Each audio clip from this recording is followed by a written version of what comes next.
Ang 36 anyos na si Rigor ay isang sundalo na nakabase sa Batangas. Naroon siya sa kanilang barracks kasama ang kanyang mga kaskwad. Siya ang kauna-unahang nakatapos sa morning routine ng pag-eehersisyo dahil pinakamaaga palagi siya kung magising. Kung ang mga kaskwad niya ay kanya-kanya pa lang ng pag-eehersisyo, siya na may kampante ng nakaupo sa harap ng isang study table habang may kung anong aklat na binabasa. Ang pinakamalapit na nag-eehersisyo sa pwesto niya gamit ang mabigat na dumbbell ay si Hiner. Pasimpleng sumilip ito sa binabasa ni Rigor. Iba't ibang uri ng mga aswang sa Pilipinas? Aba, astig yung binabasa mo ah. Bakit, pangarap mo bang makasagupa tayo ng mga aswang balang araw, Brad? Pwede. Pero seryoso, trip ko talaga magbasa ng tungkol sa mga aswang, pare. Grabe, napakarami pala talaga ng mga uri ng aswang, no? Hindi sila pare-pareho tulad ng dating alam ko. Saka, teka nga. Bakit di ka nila mag-focus dyan sa pag-eehersisyo mo? Suplado naman ito. Pero ako niyan, Brad, pagkatapos mo ah. Parang magandang basahin eh. Pati mga illustration, oh, parang totoo. Nakakatakot nga tingnan. Nakisingit din sa usapan nila si Barry na isa pang kaklos ni Rigor liban kay Hiner. Katunayay tropa silang tatlo. Halos magkakasing edad lang sila. Magkakasing tangkad at pare-pareho rin ng build ng katawan. Sa kulay at kutis lamang sila nagkatalo. Si Rigor ay moreno, si Hiner naman ay may pagkamistiso, si Barry naman ay malanegro. Brad, matanong ko lang ha. Totoo ba talaga may aswang? Naniniwala ba kayo sa mga yan? Sa panahon natin ngayon ay parang hindi na yata akba na maniwala pa na may mga ganyan-ganyan eh. Di ako sigurado kung totoo sila o hindi. Pero may mga naririnig kasi akong kwento na totoo raw. Kalimitan daw ng binibiktima nila ay mga buntis. Mga aswang na tiktik ang mahilig sa mga buntis. Umaakyat sila sa bubong ng bahay at mula ron, sumasalakay gamit ang humahaba nilang dila na parang alambreng sinulid. Gumagawa sila ng butas sa bubong. Naalala niyo ba yung na-feature dati sa Jessica Soho? Naalala ko yun. Pero, aswang din ba ang tiktik? Oo, tama ka. Isa sa napakarami mga uri ng aswang ang tiktik. Bawat uri ay iba-iba ng paraan ng pambibiktima. Pero halos lahat, brutal. Ang akala ko kasi uri ng engkanto lamang lupa ang tiktik eh. Aswang pala yun. Brad, alin pala sa mga uri ng mga aswang ang pinaka nakakatakot at pinakamalakas? At alin naman ang pinakamahina? Base rito sa mga nabasa ko, ang pinakamalakas ay yung aswang na tinatawag na gabunan. Sobrang bilis kumilos nito at talagang nakakatakot ang itsura.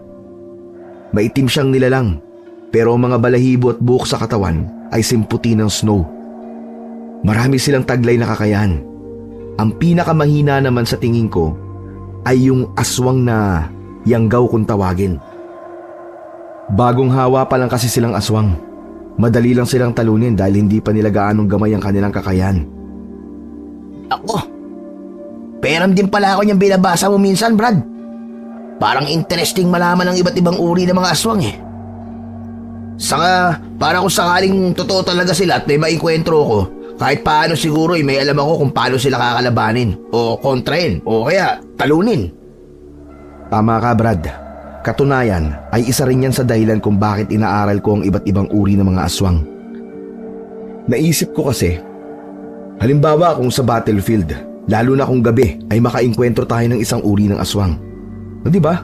Kahit papano, alam natin kung paano sila lalabanan at talunin. Oo nga no. Kaya makikiram din talaga ako niyan mamaya, Brad, kapag hindi mo na binabasa o kapag tapos mo na. Aba, iba na ang maraming alam. Lalo na't mga sundalo tayo. Dapat all around din ang nalalaman natin, di ba? Habang nag-uusap silang tatlo, ay biglang humangos na dumadating ang kanilang sarhento. Seryoso't kunot ang noo nito. Lahat ng miyembro ng kanilang squad, anuman ang ginagawa, ay mabilis na humilera sa harap nito't sumaludo. Matapos sumaludo ang lahat ng mga sundalo, ay may mahalagang anunsyo ang kanilang sarhento. Magsipaghanda kayo. May mahalagang atas na ibinaba sa akin ng nakatataas. Isang hindi pangkaraniwang atas. Nag-yes sir ang lahat at naghintay ng susunod na sasabihin ng kanilang sarhento. Ngunit tila nag-atubili ito. At sa huli, iniwan na lang silang lahat at nagtungo na ito sa opisina nito. Kaya naman nagtatakang nagsibalikan na lang sa kanika nilang ginagawa ang mga sundalo. Ano kaya ang atas ang tinutukoy ni Sarhento? Hindi pang karaniwang atas? Ano kaya ang tinutukoy niya? Alam nyo, pakiramdam ko mukhang hindi maganda ang atas na inaatang sa atin sa squad. Nag-aatubiling sabihin sa atin ni Sarhento kanina. Brad Rigor, ikaw, sa palagay mo ba? Palagay ko? Yun na nga. Tulad ng sinabi ni Sarhento, kailangan na natin maganda. Base sa reaksyon niya, kailangan natin maganda hindi lang physically. All out na paghahanda ang kailangan.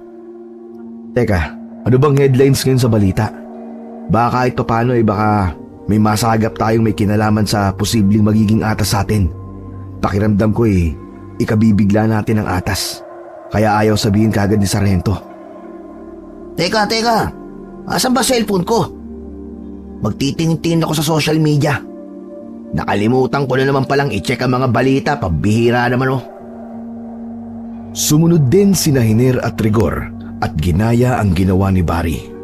Sabay-sabay silang nagsitutok at nag-browse sa kanika nilang mga cellphone. Heat index sa Pilipinas posibleng pumalo sa 50 degrees sa pagsampa ng kalagitnaan ng Mayo. Crime rate sa Batangas City nananatiling mababa. Teka, parang wala namang kakaiba sa mga headlines ngayon mga brad Mag-browse ka pa kasi, Barry. Ang lawak ng Pilipinas Ito, may nakita ako. Tensyon sa Spratlys Island. Pinangangambang tumindi dahil sa planong pag-deploy ng 100 fishing vessels mula sa lokal nating mga mangingisda. Kaso parang hindi naman natin sakop to Ito kaya. Mga baryo sa isang probinsya sa Visayas. Inaatake raw ng hindi matukoy na mga nilalang tuwing gabi. Ano mga nilalang kaya umaatake ron? NPA kaya? Ay na nga cellphone mo, Brad. Patingin ako. Mukhang yan ang kakaiba. Posibleng dyan tayo ipadala. Parteng Visayas pa yan. Malabong tayo ang atasan dyan. Pero kung mga NPA lang naman ang mga makakalaban natin, ayos lang naman kung tayo ang atasan. Sisiw lang ang mga yan. Kaparehas lang din nung ipadala tayo sa Nueva Ecija. Hindi tayo nahirapan sa pakikipaglaban sa mga NPA doon. Paano kung hindi NPA? Kung NPA lang, hindi siguro mag-aatubili ng ganong kanina si Sarhento. Malamang na mas mabigat pa ang posible nating makalaban kung sakali. Kinuhanan ng screenshot ni Rigor ang binabasa niyang news article sa cellphone ni Hiner. Pagkatapos ay ipinasa niya ang mga ito sa kanyang cellphone via Bluetooth. Mukhang interesante talaga yung headline na yan Talagang ni-screenshot mo pa. Ano bang meron, Rigor?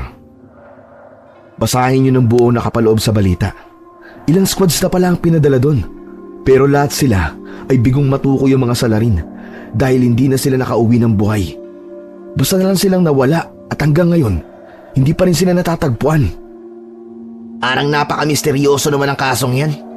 Ano nga kaya talaga sumasalakay sa baryong yon tuwing gabi? Mga rebelde kaya? Mga kawatan na nangunguha ng mga tao at binibenta ang kanilang lamang loob? O di kaya ay mga aswang kaya? Naipasok mo talaga bigla sa usapan ng aswang Akala ko ba hindi ka naniniwala sa mga aswang? Napag-usapan lang natin kanina Biglang naging bukang bibig mo na ngayon? Samantala, habang sila'y nag-uusap, si Rigor naman ay hindi magkandaugagang may kung anong hinahanap sa kanyang study table. Mga Brad, nasaan ang aklat na binabasa ko kanina? Inilapag ko lang kanina rito yun Kinuha niyo ba? Ha? Wala akong kinukuha Nandyan lang kanina yun O Hiner, baka kinuha mo? Nako hindi ko gagawin ng basta-bastang kumuha ng gamit ng iba nang wala man ng paalam. Brad, baka naman na-misplace mo lang. Hindi, nandito lang yun sa ibabaw ng study table ko kanina eh. Saan na kaya napunta yun? Sige, mamaya ako na nga lang hahanapin. Bigla lang kasi ako may naisip na uri ng aswang na pinagsususpetsyahan kung posibleng sangkot sa nangyayari doon sa Visayas. Ibig mo sabihin ikaw rin ay iniisip mong pwedeng aswang ang salarin doon? Habang nag-uusap ang tatlo, sa isang cubicle sa CR ng barracks ay nagtatago ron ang isang kaskwad ni na Roger na si Polo. Siya ang palihim na kumuha ng aklat na binabasa ni Rigor na tungkol sa iba't ibang uri ng mga aswang. May isang pahina siyang pinunit mula rito. Ang pahinang naka-feature ang isang nakakatakot na uri ng aswang. Isa yung aswang na parang zombie. Matapos na mapilas ni Polo ang pahinang yon, maitupi at maibulsa sa suot niyang uniforme, ay maingat at pasimple siyang pumuslit papunta sa kinaroroonan ni na Rigor. Sinikap niyang ibalik ang aklat sa ibabaw ng study table nang hindi napapansin.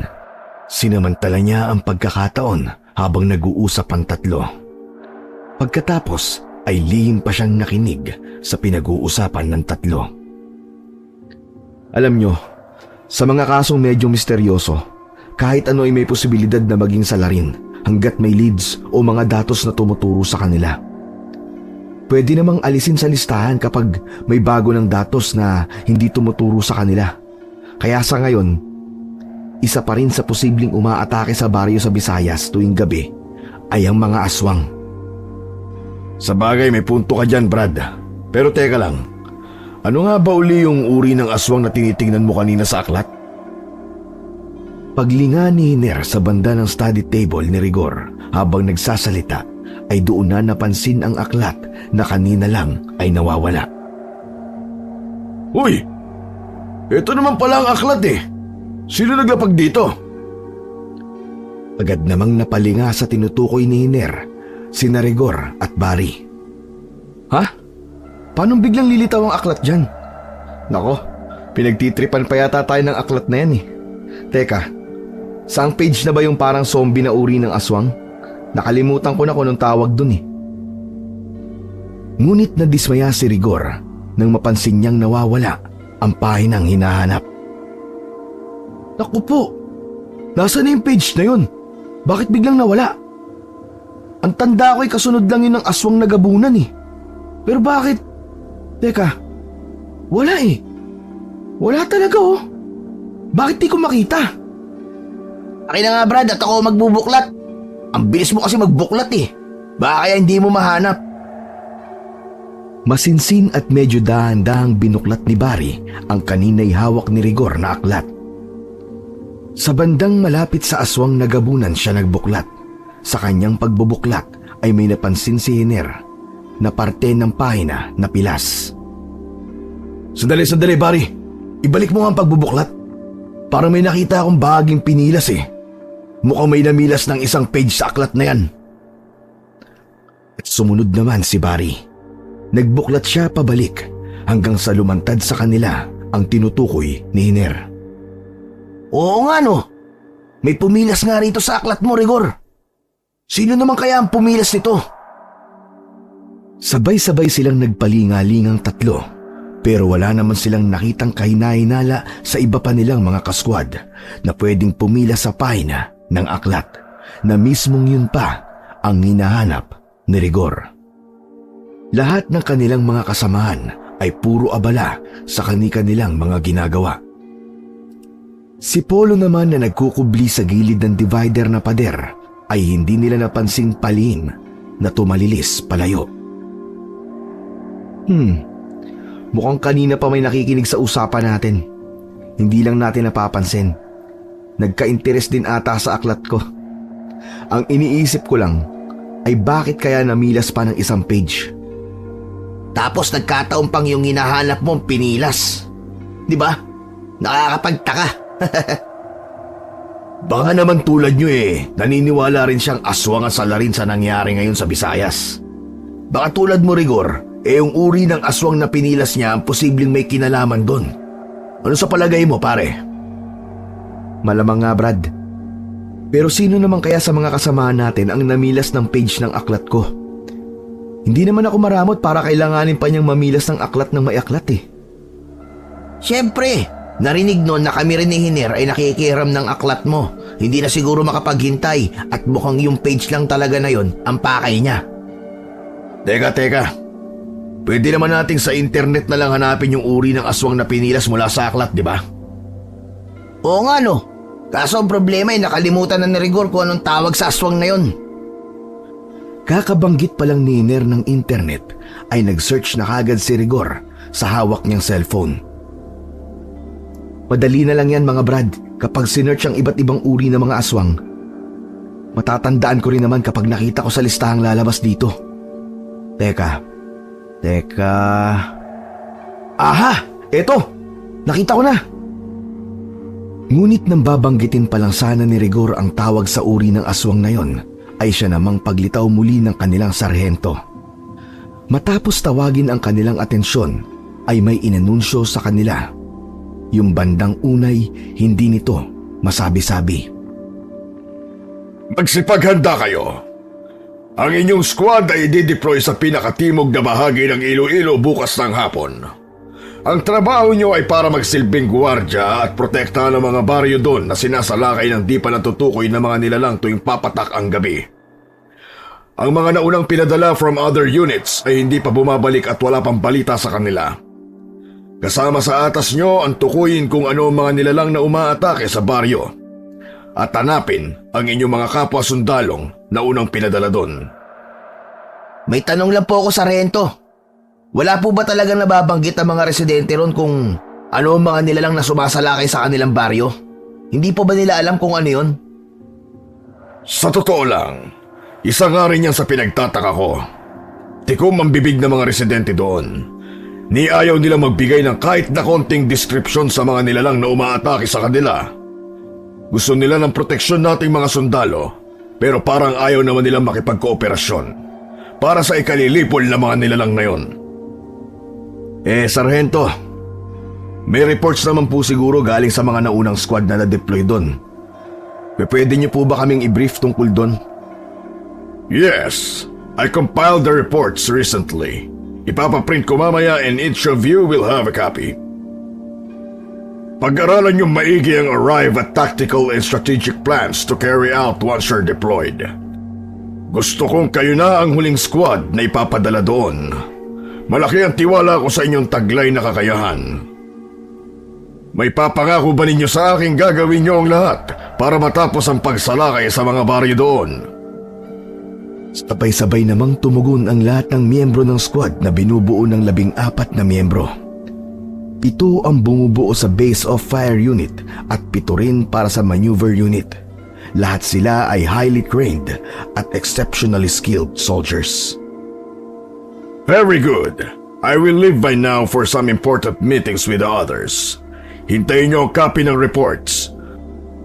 Your body, Mr. Sampson, will distribute it later. Pagkaalis ng sarhento ay naisipan ng lahat ng miyembro ng squad na magpulong sa pangunguna ni Marco Rillion na siyang tumatayong parang acting sergeant nila kapag wala ang kanilang sarhento. Squadmates, kailangan natin mag-meeting mamaya makapananghali para pag-usapan ang tungkol sa posibleng misteryosong mga nilalang na umaatake sa mga baryo sa katimugang parte ng Iloilo. Gumawa kayo ng kinakailangang pagre-research at ilista ang mga posibleng misteryosong mga nilalang. I-research na rin ang tungkol sa mga lugar doon sa Iloilo. May internet naman tayo, kaya malaya tayong halugugin ang lahat ng mga makakatulong na mga impormasyon. Ganun na nga ang ginawa ni Barry, Hiner at Rigor. Para mas maging efficient ang gagawin nating research mga Brad, ay maghati-hati tayong 3 ng tututukan sa internet. Ako ay sa uri ng mga aswang na posibleng kandidatong salarin sa mga pag-atake sa mga baryo sa Iloilo. Ikaw naman Hiner, ang i-research mo ay tungkol sa mga baryo sa Iloilo. Alamin mo ang talagang sitwasyon doon. Kung may history ay isama mo na rin. Ikaw naman Barry, Ang sayo naman ay subukan mong sa Facebook maghanap ng mga kakilala mong taga Iloilo o kakilala ng mga friends mo na mga taga Iloilo rin. Pagkatapos ay magtanong-tanong ka sa sitwasyon doon. Ikaw na ang bahala tungkol sa mga kailangan pang mga itatanong. Basta ang goal ay makakalap tayo ng mahalagang mga datos na magagamit natin para maging matagumpay ang ating misyon. O ano mga Brad, ayos ba?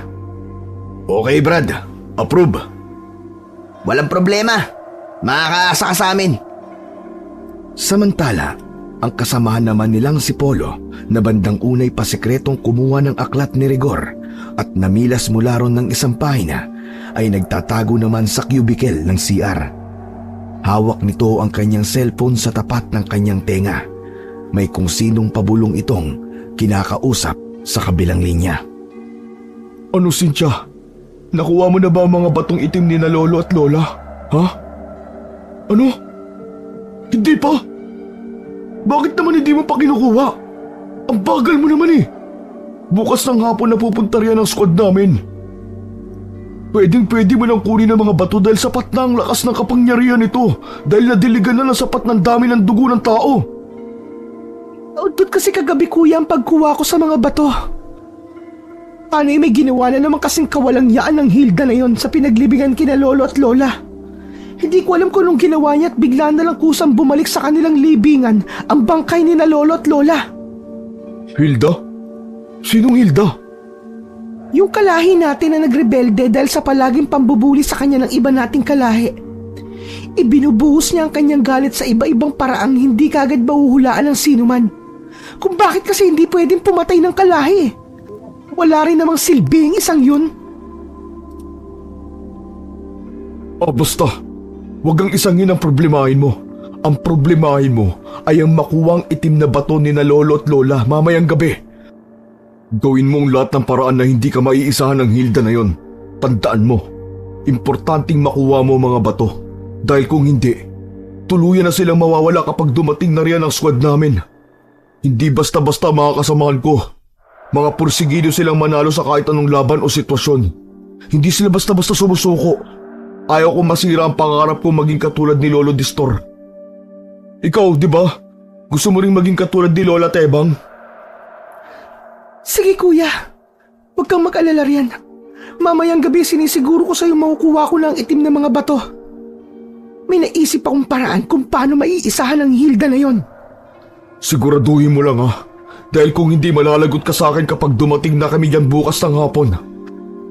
Siya nga pala, balaan mo rin ang mga kamag-anak natin at kababaryo natin dyan tungkol sa pagdating ng mga squad namin. Sabihin mo sa kanilang hindi basta-basta ang squad na darating. Ikaw pala kuya. Anong plano mo sa mga kasquad mo kapag nandito na sila? Baka naman pwedeng gumawa ka ng paraan para mapigilan silang pumunta rito. Mahirap sila pagplanuhan. Matitinik ang mga kasama ko. Hindi ko sila basta-basta matatalo ng ako lang. Isa pa hindi pa ako aswang. Kaya nga noon pa minamadali ko na sa iyo ang pagkuha sa itim na mga bato. Ako na nga ang gumawa ng paraan para magpadala riyan ng mga alay at madidilig sa mga itim na bato eh. Ikaw naman papatay-patay kumilos. May suspecha na ba sila tungkol sa atin? O sa kung anong uri ng aswang sina lolo at lola? Oo. Sinabi ko na nga sa iyo ay matitinik ang mga kasamahan ko rito. Lalo na yung 3. Sila ang pinakatinik sa lahi nating mga aswang. O siya, sige na. Masyado na palang matagal ang pag-uusap natin. Baka pagdudahan na nila ako rito. Basta yung billing ko sa iyo kailangan mamayang gabi makuha mo na mga itim na bato. Teka kuya, sandali lang. Kung makukuha ko mga batong itim mamayang gabi, paano ko may ibibigay sa iyo ang bato ni lolo na hindi ako pagsususpecha ng mga kasquad mo kapag nagpunta kayo rito? Oo nga pala no. Ganito. Anong bagay ang meron malapit sa pinaglibingan kina lolo at lola na sa palagay mo ay madali ko lang matutukoy at magsisilbing palatandaan natin? Teka, wala kuya eh. Alam mo naman sa banda ng pinaglibingan sa kanila, di ba? Isang baryo ng libingan lang ng ating mga kalahi. Alam ko na kuya, kung paano ko ibibigay sa iyo ang batong itim na walang makakapansin. Ano? Basta ako nang bahala kuya. Magugulat ka na lang kapag nakita mo yon. Basta maglagay ka ng markang bilog na pula sa pangsundalo mong sombrero. Pakatandaan mo kuya, uulitin ko. Maglagay ka ng kahit anong markang bilog na pula sa iyong sombrero. Yung markang hindi basta-basta mabubura. O siya, sige. Ililista ko yan. Sige. At baka hinahanap na ako ng squadmates ko. Lahat ng mga ibiniling ko huwag mo rin kalilimutan. Matapos ng palihim na tawag ay lumabas na ng cubicle si Polo. Nagulat pa siya nang mamataan niya si Barry na umiihi sa urinal malapit lamang sa cubicle na nilabasan niya. O Barry, kanina ka pa ba umiihi yan? Kumusta ang research nyo? Ayos naman. Sino pala yung kausap mo sa telepono at bakit panay pabulong ka? Parang takot na takot kang may makarinig Wala. Kapatid ko lang yun sa probinsya. May mahalaga lang akong ibinilin. Sinabihan kasi akong ibulong lang para daw hindi marinig ng mga kasama niya sa bahay at baka raw mabuking May kapatid ka sa probinsya? Nangakala ko ba taga rito kayo sa Batangas? Yung kapatid ko kasi na yun, nakapangasawa sa ibang probinsya. Doon sila sa bandang Visayas. Sa Cebu. Oo siya. Maiwan na kita. May aasikasuhin pa pala akong iba. Tuloy, magre-research na rin ako para sa meeting natin mamaya. May pagdududang nabuo sa isip ni Barry base sa ilang narinig niya sa kausap ni Polo sa cellphone nito. Nagmamadali niyang tinapos ang pag-ihi at muling binalikan sina Rigor at Tiner na sandali niyang iniwan dahil sa tawag ng kalikasan. Mga Brad, may mahalaga akong sasabihin sa inyo. Kanina nang umiihi ako sa CR ay narinig kong may kausap si Polo sa cellphone niya. Nandun siya sa loob ng isang cubicle. Parang may narinig akong itim na bato saka aswang sa kanilang usapan. Pabulong pa nga kung makipag-usap si Polo Talaga? Batong itim? Aswang? Ano pa mga narinig mo? Parang may narinig din akong libingan ng kanilang lolo at lola. Mga yun lang ang naabutan ko pagpasok sa CR Batong itim? Aswang? Libingan? Lolo at lola? Teka, parang Parang may connection sila sa isa't isa. Ano kaya ang meron? At mga yan ang pinag-uusapan nila. Sa kanalaman ko kanina lang nang tanungin ko si Polo, may kapatid pala siyang nasa probinsya sa Visayas daw. Taga Cebu. Malapit lang sa Cebu ang Iloilo, di ba? Oo, tama ka. Dagat lang ang pagitan. Di kaya nagbabalitaan lang sila tungkol sa mga ganap sa Iloilo? Medyo nagdududa ako sa mga kinikilos ngayon ni Polo. Parang hindi normal kanina ang reaksyon niya May kakaiba sa kanya kaninang kausap ko siya. Yung reaksyon niya ay halatang reaksyon ng may sikretong itinatago. Mukhang may itinatago nga sa atin si Polo. Noon pa man ay medyo may pagka-weird na yun. Ganito ang gawin natin Pasikreto nating manmanan ang bawat galaw niya. Ang goal lang natin ay alamin kung may sikreto ba talaga siyang tinatago o sadyang weird lang talaga siya. Sige, game ako riyan, tol. Paano kung mabuking natin na aswang pala ang kasamahan nating yun? Paano kung matrigger siya at tuluyang maging aswang? Kung may lahi man siyang aswang, hindi yung basta-basta magpapadalos-dalos. Ang mga aswang kasi, takot ang mga yan sa bala ng baril. Malamang natatakas kagad si Polo kapag nabuking natin siya. Paano kung unahan niya tayo? Alam niyo naman si Polo. Katulad natin siyang highly trained na sundalo. Siyempre, kailangan natin maging alerto palagi. Pwede naman tayo magsalitan mamayang gabi sa pagbabantay sa isa't isa. Reshifts tayo magdamag. Nagsasalita pa si Hiner nang biglang lapitan sila ng isa sa kanilang kasamahan, si Lito Samson, ang inatasan ng kanilang sarhento na mag-distribute ng kani-kanilang kopya ng reports tungkol sa mga ganap sa baryo sa Katimugang Iloilo kung saan sila i-deploy. Oh, isa sa'yo, at isa sa'yo. Pag-aralan niyo maigi ang reports Good luck sa atin. Salamat, Brad. Ano kaya ang meron sa reports? Basahin na natin at pag-usapan na natin. At sabay-sabay na nga nilang binasa ng buong pananabik ang reports. Inabot din sila ng mga ilang minuto ng matamang pagbabasa. Pagkatapos ay pinag-usapan nila ang mga napansin nila rito. Ghost Barrio? Meron palang ganun sa Iloilo? Ang hindi ko lang maintindihan, paano naging Ghost Barrio ang isang barangay doon? Walang detalye tungkol dyan. Sabi ng isang comrade nating nag-report. Tiwangwang daw ang buong baryo at ang lupa raw doon ay kakaiba. Para raw malawak na bukirin na inararo pero pinabayaan din. Matigas daw ang lupa pero nananatiling mamasa-masa kahit mainit ang panahon. May mga tumutubo raw ng mga damo pero hindi raw kumakapal o lumalaking tulad ng mga talahib. Pagsapit naman daw ng gabi, may parang mga peste raw na umuumbok sa lupa na sanhin ng pagbibitak nito. Kapag inilawan naman doon ng flashlight, ay dagling bumabalik sa dati. Parang nakakatakot ang Ghost Barrio na yun ah. Misteryoso talaga. Hindi kaya may kung anong lumalabas mula sa lupa ron? Baka nga. Pero sabi pa rito sa reports, ang mga nakapalibot naman daw ng mga baryo sa Ghost Barrio na yon ay pare-pareho lang mapupuno o malagubat. Tuwing gabi rin daw ay parang may mga aninong unti-unting lumalabas mula sa mga puno. At kapag inilawan din doon ng flashlight, ay mabilis na nagtatago sa mga puno. Sabi ko nga, literal naman yata ang Ghost Barrio ang baryo na yun eh. Palagay ko ay dating libingan o sementeryo ang Ghost Barrio na yun. Kaya walang kahit sinong tumitira ron na tao. Siyempre, sino ba namang titira sa isang lugar na pinamumugaran ng mga multo at kababalaghan, di ba? Pwede rin. Teka. May nabanggit pala rito sa reports na may kinuha raw silang footage na magpapakita ng mga kakaibang nakikita nila sa paligid sa pagpatak ng gabi. Pero ang footage na to ay nawawala. Mukhang isa to sa hahanapin natin doon maliban sa mga senyales kung nasaan ang mga sundalong na unang idineploy ron. Bakit parang gustong-gusto ko nang pumunta ron? Alam nyo na, gustong-gusto ko mga katulad ng ganitong misteryosong misyon. Parang punong-puno ng pakikipagsapalaran at thrill. Ako man Brad mukhang mararanasan din natin ng isang kakaibang pakikipaglaban. Excited na ako malaman kung anong nila lang ang makakasagupa natin kung sakali. Mga halimaw kaya makakasagupa natin? Mga engkanto? Pero paano pala kung dead comrades natin ang makakalaban natin?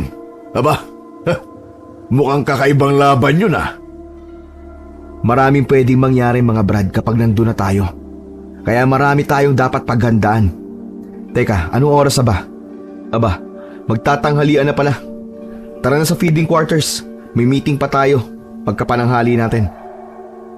Matapos nilang makapagpananghalian ay naganap na nga ang meeting sa pangunguna ng acting sergeant nila na si Marco. Pinag-usapan nila ang mga tactic at strategies na isasagawa nila kapag na-deploy na sila sa Iloilo. Pinag-usapan din nila ang nasa reports mula sa mga naunang na-deploy na mga sundalo pero hindi na nakabalik.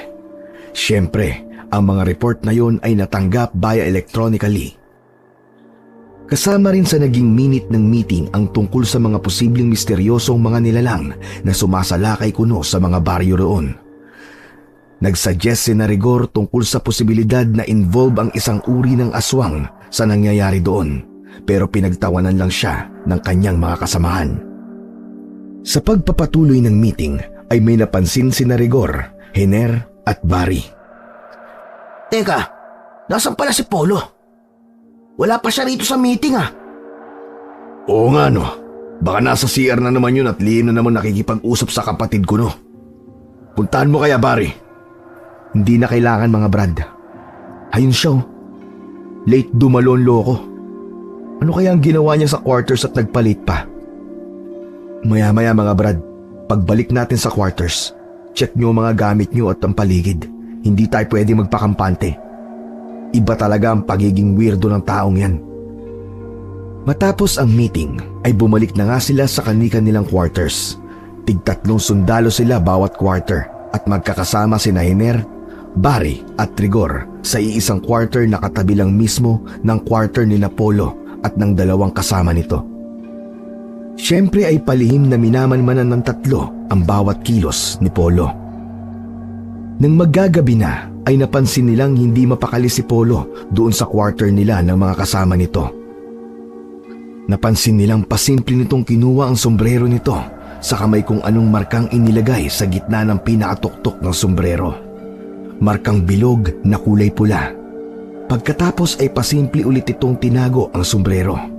Hindi pa rin humuhupa ang pagiging hindi mapakali nito, kaya naman lumabas ito ng quarter. Sinundan ni Rigor si Polo hanggang sa lumabas ng barracks. Doon ito nagpalakad-lakad ng paroon at parito na hindi pa rin mapakali. Para saan kaya yung markang bilog na pula kanina sa sombrero niya, mga Brad? Malamang ay special mark yun. Pero bakit kaya kailangan niya yun? Wala naman sigurong CCTV sa pupuntahan natin. Hindi rin naman kasama sa strategy natin ang drones. Oo nga pala. Bakit nga pala hindi natin naisipang isuggest ang paggamit ng drones? Magdala tayo ng kahit isang drone. Kung magdadala man si Polo bukas ay malalaman din natin. Pati yung dahilan kung bakit may pulang marka ang sombrero niya, malalaman din natin yun. Teka, nasaan na si Polo? Bakit bigla siyang nawala? Antang nagpalinga-linga ang tatlo at hinanap si Polo. Baka bumalik siya sa kwarter nang di natin napapansin. Ngunit nang tingnan nila si Polo sa quarter ng mga ito, ay wala rin silang Polong nadatnan. Pambihira! Saan kaya nagpunta yun? Alam ko na. Baka nasa CR na naman yung siraulong yun. Puntahan mo nga, pare. Pero kahit sa CR, ay wala ron si Polo. Huwag na nating hanapin yun, mga Brad. Basta 3 shifts tayo sa pagbabantay ngayong gabi. Ikaw, Barry, ang first shift mula 9 p.m. hanggang midnight. Ikaw naman, Niner, mula midnight hanggang 3 a.m. Ako naman ang last shift from 3 a.m. hanggang 6 ng umaga. At ganun na nga ang nangyari. Pero sa buong magdamag na yon ay hindi nila napansin si Polo. Nagulat na lang sila kinaumagahan na nasa labas na agad ito para sa morning exercise routine nilang mga sundalo. Pagsapit naman ng 2:00 ng hapon ay yun na nga. Ready to deploy na ang kanilang squad papuntang Iloilo. 3 helicopter ang maghahatid sa kanila roon at mismong sa Ghost Barrio sila ibababa. Pagbaba naman nila roon ay kanya-kanyang galaw na sila kagad. Ganito pala ang itsura ng Ghost Barrio na to. Nakakatakot nga talaga at may pagka-misteryoso. Malawak na lupain na parang pinabayaang taniman. Ang lupa, tingnan nyo, talagang ang medyo mamasa-masa at para bang kabubungkal lang. May mga uka-uka at mga umbok na parang may malalaking uod na nakapailalim sa loob. Oo nga, kakaiba ang baryong to. Teka, Brad Rigor, yumuko ka nga ulit. Bakit may bilog na pulang marka rin ang sombrero mo na tulad ng kay Polo? Shh! Huwag ka maingay. Baka marinig tayo ni Polo. Curious lang akong malaman kung para saan ang markang bilog na pula, kaya naglagay din ako. Siya nga pala. Magtayo na rin kayo ng tent nating 3. Pagtulungan yung 2. Ako naman, pagaganahin ko lang at susubukan kong paikutin ng drone rito sa buong baryo nang walang nakakapansin. Gumawa ng pansamantalang mababang poste si Rigor na pansamantalang pinagsabitan nila ng mga dala nilang soldier bags. Nagsilbi niyang kublihan ito para hindi mapansin ang kanyang ginagawa ng kanilang ibang kasama. Pinalipad ni Rigor ang drone at sinimulang ilibot ito sa buong Ghost Barrio. Makaraan ang ilang minuto ay may nahagip na tao ang kanyang drone. Isang babae na nakasalampak sa mamasamasang lupa. Parang hinihimas nito ang mamasamasang lupa at may kung anong sinasambit dahil gumagalaw ang mga labi nito. Mga Brad, dyan lang kayo ha. May pupuntahan lang ako saglit na nakita ko sa drone. Lalapitan ko lang. Ingat ka, Brad. Huwag mo kalimutan ang armas mo. Pinuntahan at dahang-dahang nilapitan ni Rigor ang nakita niya sa drone. Natiyak niyang isa itong babae na medyo bata pa. Mas bata pa sa kanya. Nasa tansya niya ay mga nasa 20s pa lang ito. Nagulat pa ang babae nang maramdaman ang presensya niya. May mga sundalo na naman palang pinadala rito. Anong ginagawa mo rito? Taga rito ka ba o sa kalapit baryo? Kung sabihin kong, oo, taga rito ako, maniniwala ka kaya? Saka hindi kayo dapat nandito. Mapanganib ang lugar na ito. Kung magpapagabi kayo rito, hindi na kayo aabutan pa ng umaga. Ha? Anong ibig mo sabihin? Alam mo ba ang mga nangyayari sa lugar na to? Oo. At sa katunayan, sawa na rin ako sa lugar na ito. At galit na rin ako sa mga kalahi ko. Kalahi? Anong lahi ba ang tinutukoy mo? Alam kong sundalo ka. Pwede mo akong patayin ngayon din kapag sinabi ko sa'yo kung ano ko. Wala na rin naman sa akin kung papatayin mo ko dahil nawawalan na rin naman ako ng ganang mabuhay. Pero bago pa man ako mamatay, gusto ko sana kayong tulungan. Bakit? Bakit mo kami gustong tulungan? Ako nga pala si Hilda. May lahi akong aswang. Sa totoo lang, ay ayaw kong may lahi akong aswang. Ito ang dahilan kung bakit naging amalanhig ang aking ina. Ayaw kong ipasa niya sa akin ang bato niyang itim. Amalanhig? Ibig sabihin ay isang amalanhig ang nanay mo? Tama. Alam mo ba kung bakit tiwangwang at walang nakatira sa buong baryong ito? Dahil ang baryong ito ay libingan ng mga amalanhig. Dito sa kinatatayuan ko, dito nakalibing ang aking ina. Mamayang gabi ay lalabas ulit siya mula sa libingang ito para hanapin ako. Ngunit magtatago ko. Pupunta siya sa kalapit na mga baryo para mambiktima at lumapa ng tao. Hindi lang siya mag-isa na lalabas mula sa hukay mamayang gabi. Marami sila.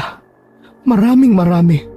Sabay-sabay silang lulusob sa mga baryo para hanapin ang kanilang mga kaanak at para ilipat sa kanilang mga batong itim para mapayapa na sila. Ngunit hanggat hindi nila na ililipat ang batong itim, ay patuloy sila sa pambibiktima ng mga tao tuwing gabi. Pero, bakit hindi ito nababalita sa media? Dahil kapag nabalita, ay lalong magiging mabangis at makapangyarihan ng mga amalanhig. Ganun pala. Pero posible bang matalo namin ang mga amalanhig? Hindi niyo sila basta-basta mapapatay gamit lang ang inyong mga armas. Hindi sila tinatablan ng bala at baril o kahit granada. Isa lang ang pwede makatalo sa kanila. Ay hindi. Dalawa pala. Anong dalawang bagay ang makakatalo sa kanila? Pwede mo bang sabihin sa akin? Ipangako mo muna sa akin na gagawin niyo ang lahat para matalo niyo sila. Dahil kung hindi matatapos ang kanilang pambibiktima ng mga tao. Pati ako ay hindi rin matatapos ang paghihirap. Ipinapangako ko. Gagawin ko ang lahat para talunin sila. Basta sabihin mo lang sa akin ang lahat ng kanilang kahinaan, pati na ang ibang mga bagay na kailangan kong malaman. Bago sumagot si Hilda, ay may itinuro muna ito sa malayo, sa bandang dulo ng baryo. Nakikita mo ba ang maliit na lawalawaan sa dulo ng baryong ito? Ang unang kahinaan ng mga amalanhig ay tubig.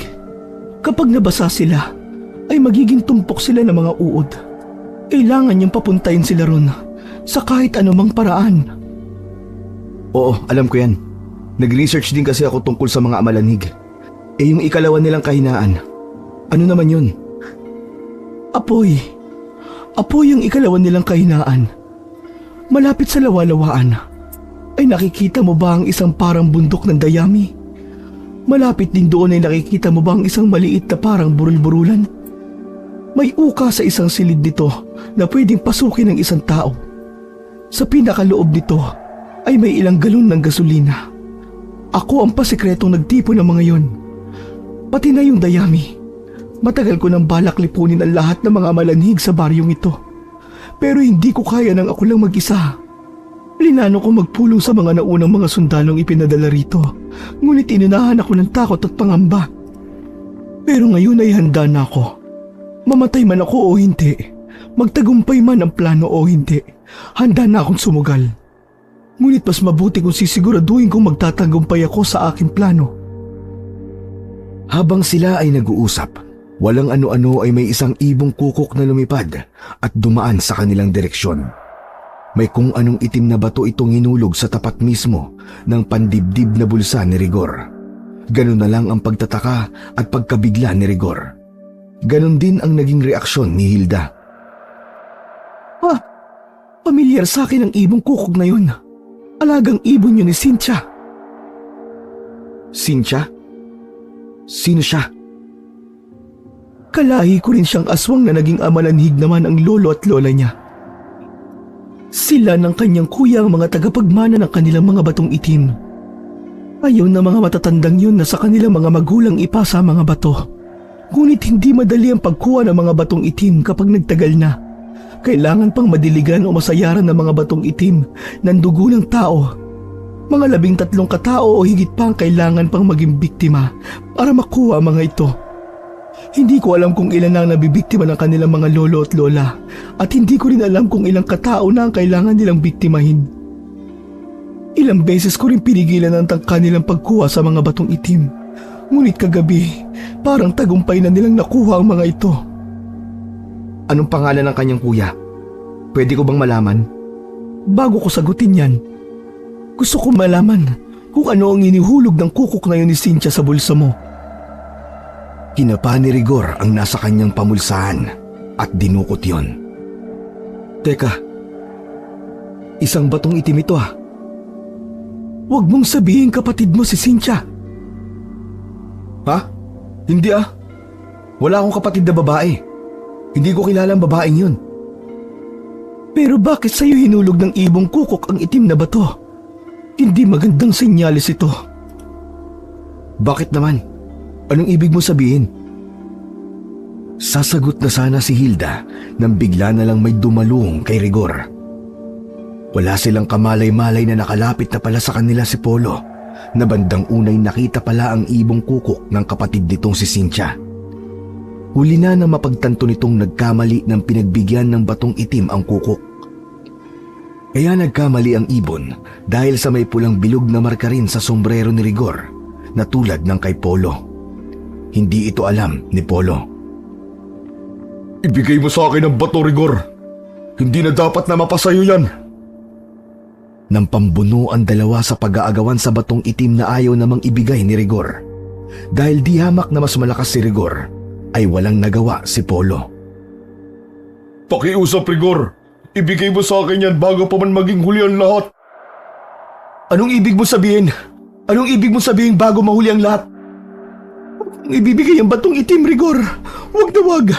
Ito na ang pagkakataong sinasabi ko sa iyo kanina. Bigla-bigla ay nanggigil na sinugod ni Polo si Hilda. Hayop ka, Hilda! Salot ka talaga sa lahi natin!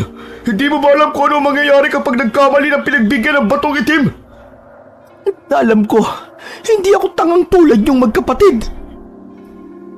Dala ng matinding galit, ay kay bilis na ikinasa ni Polo ang hawak niyang rifle at sunod-sunod na pinaputukan ang walang nagawang si Hilda.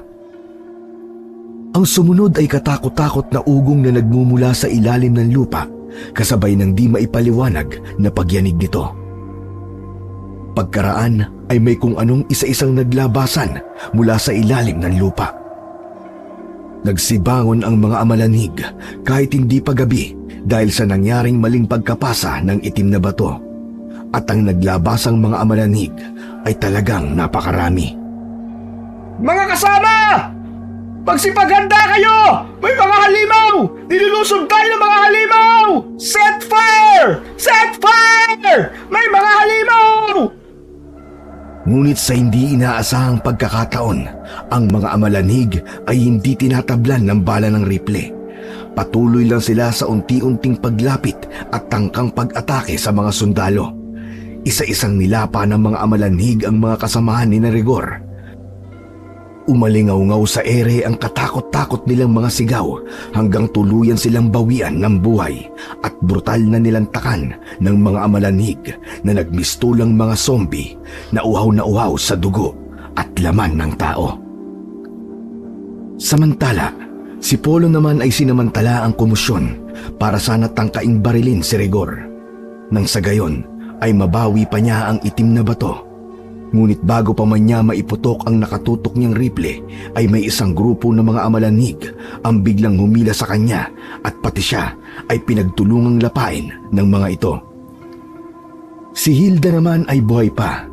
Bago ito tuluyang malagutan ng hininga, ay sinigawan niya si Rigor. Huwag ka papunta sa lawa-lawaan! Dalian mo! Maging si Hilda ay pinagtulungan din lapain ng galit na mga amalanhig. Kasama sa lumapa sa kanya ang sarili niyang ina na hindi na siya nakikilala dahil sa nangyaring pagkakamali ng pagkakapasa ng itim na bato ng kukok na alaga ni Cynthia. Sa nasaksihan ay wala nang nagawa si Rigor. Sinunod na lang niya ang isinisigaw sa kanya ni Hilda. Mabilis siyang tumakbo habang hinahanap ang kinaroroonan ni Hiner at Barry. Nang makita niya ang mga itong nagsisikap iwasan ng mga zombie, ay sinigawan niya rin ang mga ito. Hiner! Barry! Sundan niyo ang direksyon tatakbuhin ko! Huwag kayong liliko palayo sa direksyon ko kung gusto niyo pang mabuhay! Sabihin mo lang kung saan papunta ang tatahakin mo para masigurado! Nakikita niyo ba ang lawa-lawaan sa dulo ng baryo? Doon ang direksyon ko! Pero bakit doon? Hindi ba dead end na ron? Ah! Alam ko na ang balak mo! Oo! Kaya bilisan niyo ang takbo! Huwag kayo magpapahuli sa mga amalanhig! Dahil kung hindi na kayo makakatakas pa! Dire-diretso lang kayo ng takbo! Huwag na kayong lilingon! Habang tumatakbo si Rigor, ay napansin din niya ang ibong kukok sa bandang ulunan niya. Nauuna lang ng kaunti sa kanya, parang nagmamasid ito sa mga nangyayari. Pagkaraan ay bigla itong nagbago ng direksyon at mabilis na lumipad palayo.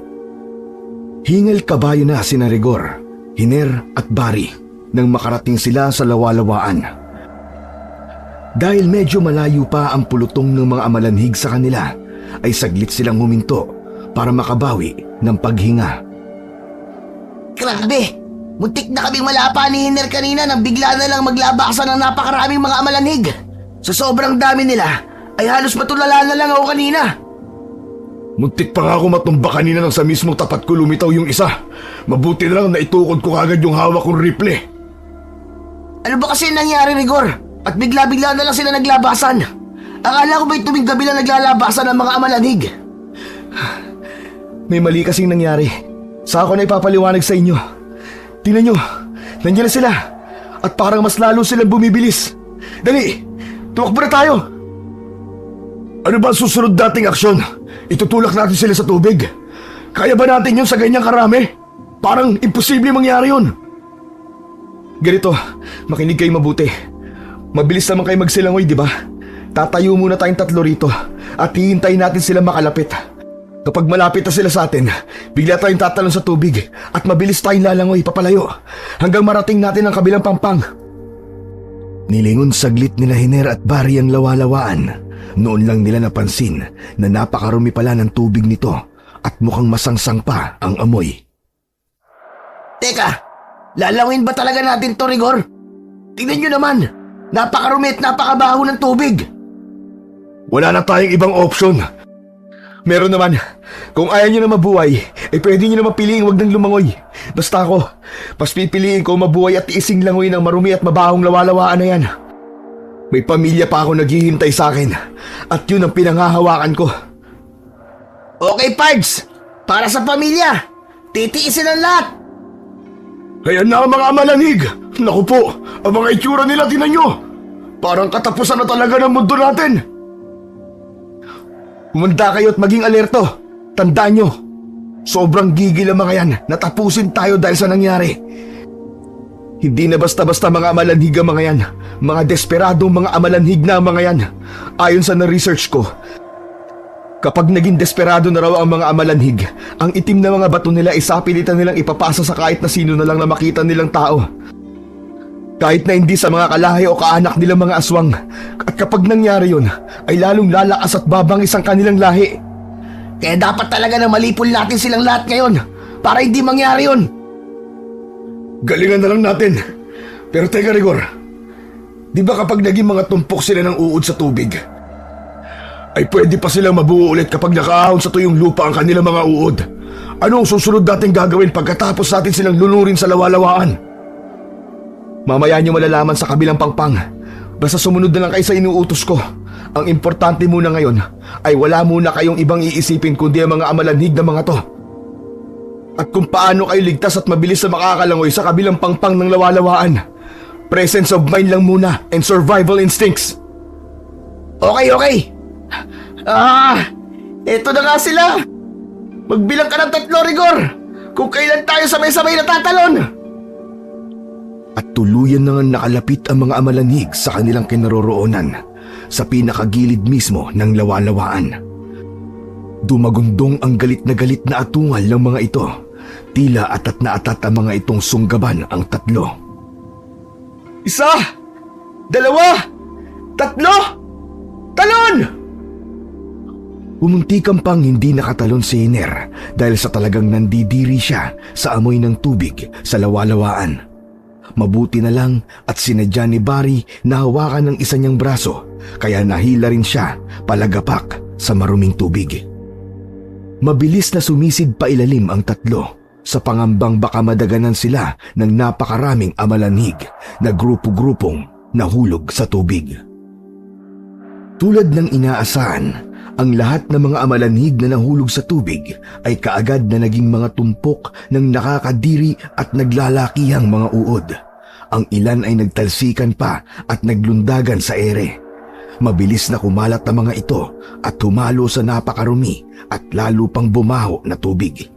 Dahil dito ay lalong nataranta si Rigor at talagang nagmamadaling makarating sa kabilang pangpang. Unang nakarating sa pangpang si Hiner, sumunod si Barry at panghuli si Rigor. Grabe! Sobrang nakakadiri talaga!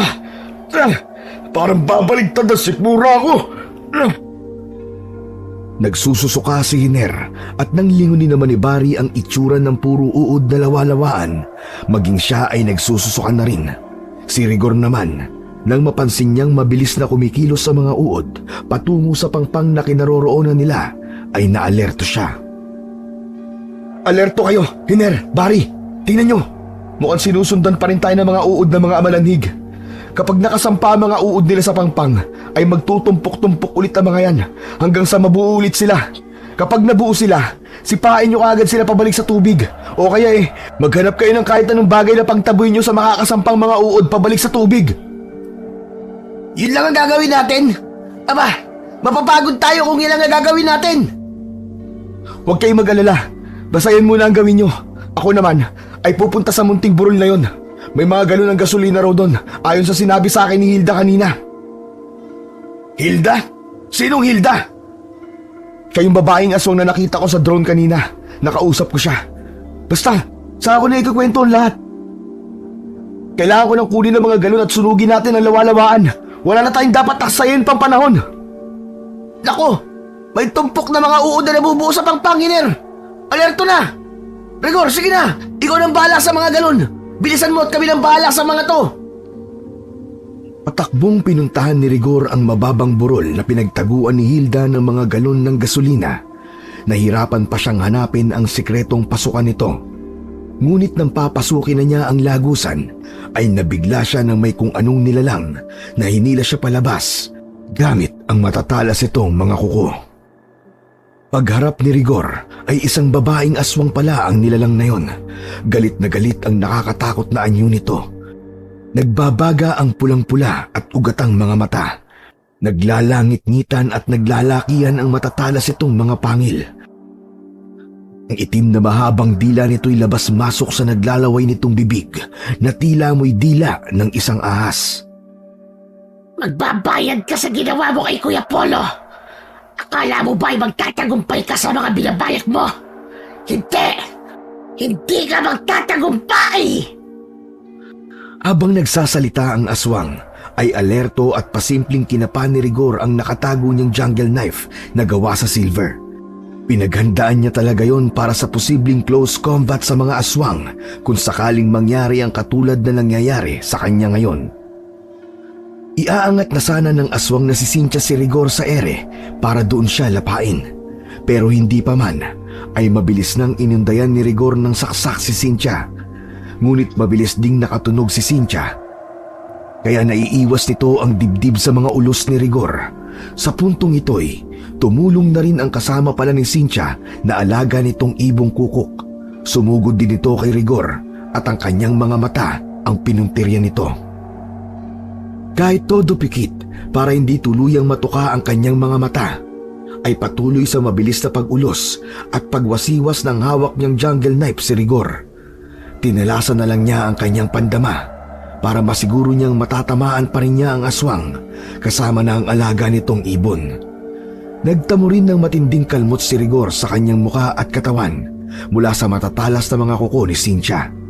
Ngunit habang tumatagal ay parang unti-unting bumabagal ang pag-atake niya kay Rigor. Kaya pala ito bumagal ay dahil nanghina ito dahil sa mga sugat itong dulot ng jungle knife na gawa sa silver na siyang kahinaan ng mga aswang. Pagdilat ni Rigor ng kanyang mga mata ay pareho ng nakahandusay sa lupa ang aswang na si Cynthia at alaga nitong ibong kukok. Wala nang inaksaya pang oras si Rigor, lalo na nang makita niyang nahihirapan na sina Hiner at Barry sa may pangpang ng lawalawaan. Pansin niyang napapagod na ang mga ito. Rigor! Rigor! Napapagod na kami! Bakit ang tagal mo? Nasaan ka na ba? Ang tagal mo naman! Baka hindi na namin ito makayanan! Winakasan na nga ni Rigor ang buhay ni Cynthia at ng kukok sa pamamagitan ng pagsaksak sa mga ito sa kanilang dibdib ng hawak niyang silver na jungle knife. Ang sunod niyang ginawa ay ang apurahang kuhain ang mga galon ng gasolina. Inilabas niya to mula sa sikretong lagusan ng munting burol. Dali-dali niyang isa-isang itinakbo ang mga ito sa kinaroroonan ni Hiner at Barry. Heto na mga gasolina! Buksan nyo! Magmadali kayo! Ibuhos yung pakalat sa buong lawalawaan! Umpisahan nyo sa mga gilid dito para hindi na makasampa sa pangpang ang mga uod ng mga amalanhig! Mabilis namang sumunod sina Hiner at Barry, pero dahil halatang pagod na sila'y tumulong na rin si Rigor. Saka na lang niya hahakutin ang mga dayami sa isang banda malapit sa lawalawaan. Inabot sila ng pasimula ng takip silim bago nila naibuhos lahat ng laman ng mga galon ng gasolina sa lawalawaan. Papadilim na, Rigor! Kailangan na natin silaban ang lawa! Pero teka pa pala! Paano pala natin sisilaban ang lawa? May dala ba tayong lighter? Oo nga pala. Teka, baka may dala ko rito. Kinapa ni Hiner ang kanyang pamulsahan sa suot niyang uniforme. Buti na lamang at meron siyang dalang lighter. Eto, meron ako. Buti may naisinid pala akong lighter sa bulsa ko. Di ko alam kung sisindi pa to. Lumangoy kasi tayo sa tubig kaya malamang nababad to sa tubig. Akin na Brad, subukan natin. Baka sakaling sumindi pa. Hindi pwedeng hindi natin masilaban ng mga amalanhig. Walang ano-ano, habang nag-uusap pa sila, nakarinig sila ng kakaibang mga ungol sa paligid. Mga ungol na kapares ng mga amalanhig. Alerto silang nagpalinga-linga para tukuyin kung ano ang mga nasa paligid. Teka, naririnig niyo ba yon? Parang may mga amalanhig pa yata. Tignan nyo! Mula sa puno sa malayo! May kung ano naglalabasan! Tinanaw nila kung ano ang mga nilalang na naglalabasan mula sa mga puno. Napamura pa si Rigor nang mapagtanto kung ano ang mga ito. Anak nang, may mga amalanhig pa palang natira at mula sa puno naman sila nagtago. Tila man lamang yun nasa reports na parang mga aninong nagtatago sa mga puno. Ngayong papadilim lang sila lumalabas. Kailangan din natin sila maakay papunta sa lawalawaan bago natin tutuluyang silaban. Paano natin gagawin yon? Lalawi ba ulit tayo sa tubig na nabuhusan na natin ng gasolina? At ang atungal ng mga amalanhig ay lalong lumalakas, senyales na mabilis silang nakakalapit sa kinaroroonan nilang tatlo. Ayan na sila! Tayo talaga ang puntirya nila. Kaya wala tayong choice kundi ang ipahin ng mga sarili natin at lumangoy ulit sa lawalawaan. Paano ang lighter natin? Baka lalong hindi sumindi kapag nababad ulit sa tubig. Oo nga pala no. Sige ganito, makinig kayo. Hawakan mo muna tong lighter, Hiner. Ikaw na pala, Barry. Baka hindi na naman agad makatalon si Hiner sa tubig at makalimutan ko siyang hilahin. Pero bago ituloy ni Rigor ang kanyang sasabihin, ay inakay muna niya si Hiner sa gilid ng pangpang ng lawa. Sinikap niyang sabuyan ang nagulat at nandidiring si Hiner ng tubig na may halong gasolina galing sa lawa. Ang ilang sumamang uod na kumikislot pa ay pinagtitiris na lamang nila gamit ang kanilang mga paa. Ayan, siguro naman ay hindi ka na maaamoy ng mga amalanhig. Kami na lang ni Barry ang maaamoy nila. So bali ganito na lang pala, Barry. Akin ang lighter.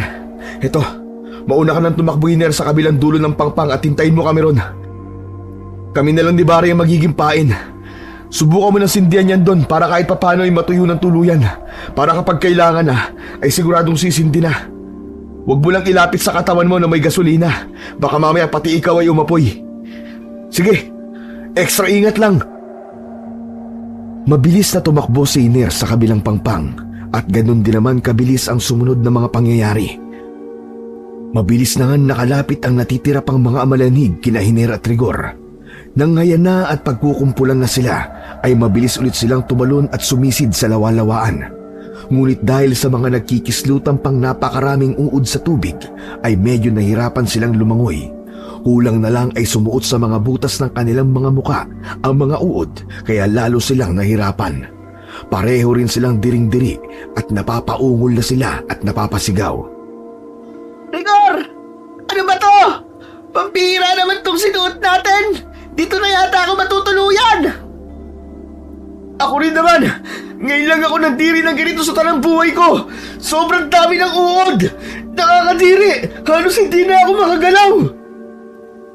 Si Hiner naman sa kabilang pangpang ay hindi pa rin mapasindi ang hawak nitong lighter. Patuloy pa rin siya sa pagkiskis nito. Wisit kang lighter ka! Gumana ka na! Hindi pwedeng hindi ka gumana! Gumana ka! Gumana ka! Gumana ka! Uluyan na ngang lumatag ang dilim at maya-maya pa nang maramdaman ni Barry at Rigor na nakasampa na sila sa pangpang. Ngunit ang kanilang pinangangambahan ay malamang na may mga uod na nakasama sa kanila sa kanilang pag-ahon. Hiner! Hiner, nasa ka na? Sindihan mo na ang lighter! Kailangan na natin silaban ng lawalawaan! Hindi pwedeng abutin tayo ng umaga na hindi pa rin sila nalilipol! Hindi natin alam kung anong pwede mangyari sa kanila pagsapit ng umaga! Muli nang pinagkiskis ni Hiner ang hawak niyang lighter. Huminto lang siya saglit dahil nangawit na ang kanyang hinlalaki sa kakapaikot ng kiskisan ng gear ng lighter. At sa wakas, sumindi na ito. Ngunit saglit lang. Lumayo-layo muna kayo mga brad! Baka masilaban kayo! Susubukan ko pa uli! Sigurado ako, sisindi na to! Sige na! Ito na, nakalayo na kami! Subukan mo na ulit! Tapos patagalin mo ng konti! Titingnan ko lang kung nasa ng banda mga bunto ng dayami. Kailangan kong kumuha ng kaunting dayami at ikakalat papunta sa gilid ng pangpang na pinag-ahunan natin kanina. Ganun na nga ang ginawa ni Hiner. Ngunit nang sumindi ito'y, laking gulat nila nang may isa na namang amalanhig ang muling nabuo sa gilid ng pangpang. Sa pinagsampahan mismo ni Rigor, aakma sana ito ng sugod sa pinakamalapit dito na si Barry.